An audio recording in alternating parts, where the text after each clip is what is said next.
Ah, meu Brasil, bombou na net. Se bombou na net, a gente passa aqui na telinha do Madeirada Brasil. Olha, coisa muito séria mesmo. Desde já, peço vocês que compartilhem o vídeo, marquem as autoridades, o STF precisa ver esse vídeo, o Xandão precisa ver. Esse cara aí faz graves acusações contra o STF, contra o Xandão, sem nenhuma prova, sem nenhuma coisa concreta, e a gente precisa combater isso, porque ele tá nessa onda do Elon Musk de que pode fazer ou falar qualquer coisa e não pode, né? Então esse perfil e ele aí, olha, Space Liberdade. Agora, David Agape do Twitter Files denuncia a Rede Globo, fez relatórios para censuras nas eleições e Alexandre de Moraes acatou sem qualquer análise. Diz ainda...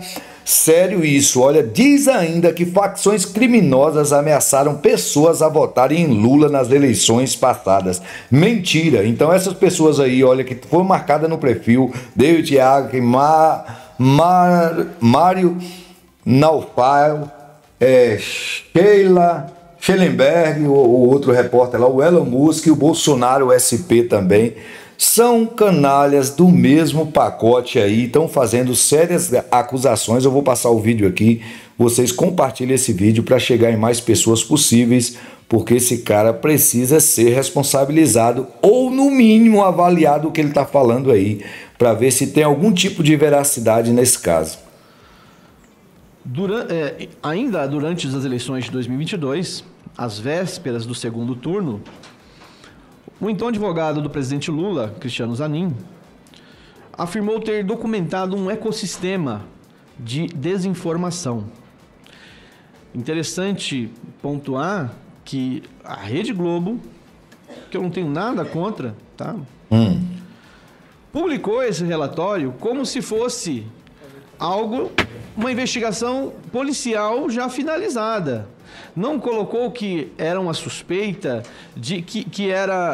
nem destacou que era uma investigação interna de um partido, de um candidato político, ou seja, tinha todo o interesse em acusar os seus adversários. Então, muitos conflitos de interesse, e a Globo publicou isso sem critério algum. E Alexandre de Moraes, ele acatou prontamente esse pedido e censurou em massa os adversários de Lula. Nossa equipe fez uma análise e encontrou pelo menos 80 personalidades e entidades, empresas censuradas nas redes sociais no último período eleitoral. Muitos vão falar, nossa, mas é pouco, né? Só 80?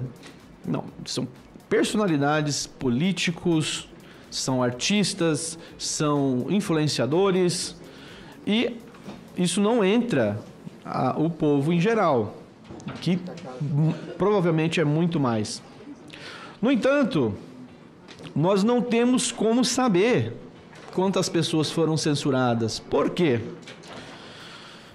No ano passado, o jornal Folha de São Paulo solicitou via Lei de Acesso à Informação, o TSE, dados sobre contas bloqueadas ou removidas durante o período eleitoral. E o TSE negou esse acesso. Ou seja, o sigilo permanece. Não sabemos a extensão total da censura durante o período eleitoral. Eu vou destacar alguns casos de pessoas censuradas durante esse período. Luciano Hang, proprietário da rede de lojas Avan, foi censurado nas suas redes sociais, Twitter, YouTube, entre outros. O Twitter, por exemplo, tinha mais de 800 mil seguidores. E qual foi o crime do Luciano Hang? Participar de um grupo de WhatsApp com empresários que faziam vários comentários. O TSE, a partir de uma reportagem do portal Metrópolis, que obteve prints dessas conversas, censurou não só o Luciano, mas os outros empresários que participavam do grupo. Só que Luciano Hang, qual que era a denúncia, tá? Importante destacar, é que esses empresários defendiam um golpe de Estado. Vou destacar um dos comentários. Olha, eu prefiro um golpe de Estado do que a eleição do Lula. Só que esse comentário não foi feito por Luciano Hang. Hang não fez nenhum comentário, seja de golpe ou seja do que for, nesse grupo. Mas mesmo assim ele foi censurado. E ainda permanece. Homero Marchese, ou Marchese, né? Não sei como pronuncia. É advogado e deputado estadual pelo Paraná. Foi censurado em novembro de 2022 por ordem do ministro Alexandre de Moraes. E segundo o deputado, os seus advogados só tiveram acesso ao processo cerca de 17 dias após eles tiveram que ligar para o gabinete do ministro de Moraes para entender o que foi que aconteceu. E aí eles descobriram que o Homero, ele reproduziu nas redes sociais, ele publicou nas redes sociais um banner com o endereço do hotel, né, um banner que continha, tá, o endereço de um hotel em Nova York, onde discursariam os ministros do Supremo. No entanto, esse banner era público na internet. Mesmo assim, a conta foi censurada, sem direito a que a pessoa pudesse pleitear ou reclamar. Vários jornais, veículos de imprensa e jornalistas foram censurados durante as últimas eleições. Vou destacar o jornal Gazeta do Povo, sofreu censura do TSE por causa de uma publicação que citava o apoio notório do presidente Lula, do candidato Lula na época, à ditadura da Nicarágua. A Rádio Jovem Pan foi proibida pelo TSE de discutir fatos envolvendo a prisão de Lula. E foi proibida de discutir isso, de falar sobre isso em toda a sua programação, seja no rádio, seja na TV, ou seja nas plataformas digitais. E uma multa diária de R$25 mil foi estipulada para jornalistas ou a emissora em caso de descumprimento. Isso resultou na saída de vários jornalistas renomados da Jovem Pan, como Ana Paula Henkel, Rodrigo Constantino e Guilherme Fiuza. Depois, inclusive, só fazer um acréscimo, o Ministério Público chegou a pedir o cancelamento de 3 frequências de transmissão concedidas à Jovem Pan, alegando alinhamento com campanhas de desinformação.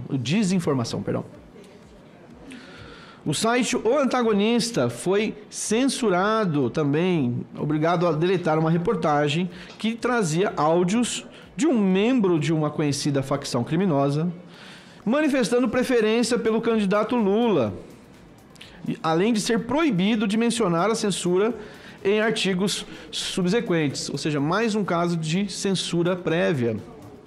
É importante destacar que, inclusive eu escrevi uma reportagem sobre isso, que o apoio das facções a Lula não é novo, ele é antigo. Vem desde a década de 90, década de 80. Esta facção, inclusive, chegou a colocar uma bomba num prédio privado, na Bolsa de Valores, para tentar forçar o voto em Lula. Coagiu familiares de presos para que eles votassem em Lula. A Flor de Lis, né? Então, esse apoio goleiro não é novidade Bruno, para quem acompanha a história. o Jairinho, né? No entanto, O Jairinho e tantos outros que votaram no Bolsonaro, ele quer dizer esses presos aí, né? Que declararam apoio, né, a Bolsonaro, fizeram vídeo. Isso ele não está falando aí. Então, assim, esse cara aí precisa ser responsabilizado porque ele está trazendo à tona, principalmente, envolvimento do Lula com facção criminosa. Isso é um absurdo, isso aí já foi discutido, já foi desvendado, e falar sem prova qualquer é uma calúnia contra um presidente da República. Falou contra o STF, contra o Alexandre de Moraes, e ele precisa ser responsabilizado e dar oportunidade a ele de provar isso aí. Então, mover um processo contra ele aí faz muito bem para a nossa democracia, para a verdade, né? A gente só quer a verdade. Se for verdade, que ele traga a prova, que a gente quer saber também. Precisamos saber também. Agora, se não for, tem que ser responsabilizado. Chegou até aqui, se inscreva no canal, deixe seu like, compartilhe esse vídeo e vamos para mais vídeos.